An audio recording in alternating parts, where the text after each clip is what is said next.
Good evening, everyone. So, this is just a very short discussion on the factors of production, or also known as the economic resources. Okay, so we have four factors of production. Okay, we have the land, the labor, the capital, and the entrepreneur. All right, so let's understand those factors of production. This is also known as the economic resources or the inputs of production. Okay, so the first factor of production is the land. This land consists of free gifts of nature. This includes all natural resources above, on, and below the ground. So, in the context of economics, when we say land, that is not just limited to the surface, the land. Okay? It is mentioned here that all natural resources in economics is considered land. Okay, so the rivers, the beaches, the the forest are also called land in the context of economics.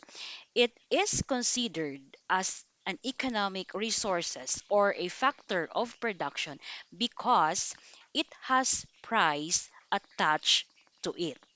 Okay, it is very clear. That is why it is a factor of production. It is one of the economic resources because it has price attached to it. And the price of that is in the form of rent or lease. Okay, so that is one factor of production, the land. Another factor of production is the labor. Okay, the labor, this is also termed as human resources. This is the human's physical and mental effort exerted to produce want satisfying goods and services. Okay, so labor, he earns an income in the form of wage or salaries. So the labor will be the one to exert, will be the one to work, no, to produce. Okay, that is why labor is a very important factor of production. Without them, there will be no production. All right. So next factor of production is the capital. Capital, it is a finished product which is used to produce goods. As you can see in our example here, we have the building for rent here, and then we also have the tractor. Okay, as notice, these are all finished goods, but still it is used to produce other goods. These are all man made aid to further the production process, such as the machineries and buildings. The capital also serves as an investment, and the income that can be derived from capital is the interest. Okay, another example, the bus is also an example of capital, right? It is a finished good, but it is still used to produce an income. All right.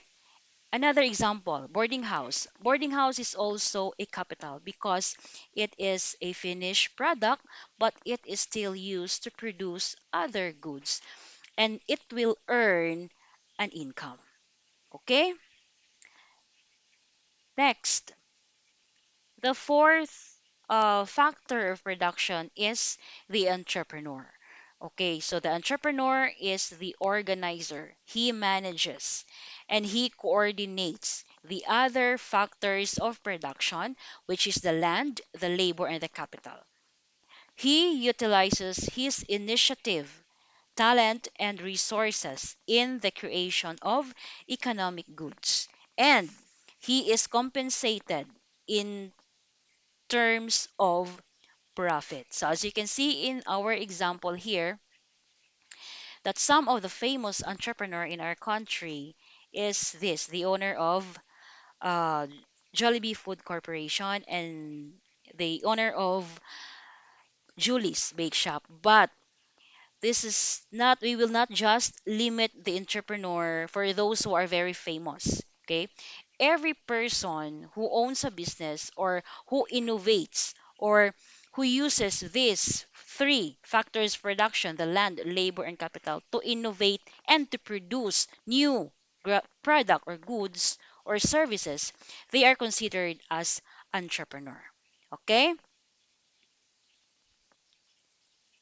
All right, so that would be all. So I hope the explanation of the land, labor, capital is very important, very clear to you. No, the four factors of production. Again, the land will be paid, no, in the form of rent. The land is earning income in the form of rent or lease. The labor, he earns income as one of the input of production. He earns income in a form of wages or salaries. And then the capital, the finished products, the buildings, no, he will earn, it will earn an income in the form of interest. And the entrepreneur are paid, are being compensated in terms of profit. Okay, so that would be all for this discussion. Thank you.